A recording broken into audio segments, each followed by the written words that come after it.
Initially, I mean, I kind of like take a step back.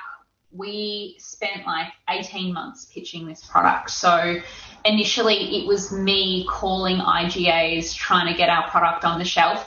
Courtney and I, we're not from FMCG world, so we have no idea. We had no idea how this industry worked. So I was picking up the phone, calling IGAs, getting told essentially to, go away. And I didn't realize that when they say, oh yeah, call me back next week, call me back next month, they mean don't talk to me ever again. So I'm like calling them constantly. Some Good. just let me get the product on the shelf just out of sheer like, fine, okay, get off my back. Persistent. So that was like the first kind of like level. Then we were pitching into distributors, which was really challenging because COVID was rife. Distributors weren't kind of taking risks on new products. The better for you space, which is the category in which we fit in, it is a growing space, but it still doesn't have the same yield in which a traditional dessert would have. So when distributors are rationalizing the ranges that they hold, that is a huge consideration.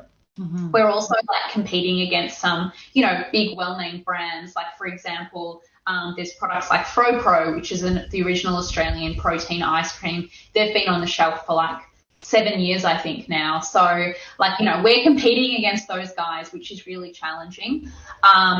Last year, so 2021, was essentially just all year pitching to Coles, Woolworths, and again, these the large distributors to get into the independents. We probably had 9 months of just getting told no, no, no, no, no, no matter what the product range was, because we don't just have ice cream. We've got an edible cookie dough range. We've got several other ranges which are ready to be released, and we really struggled in having the buyer understand the value proposition.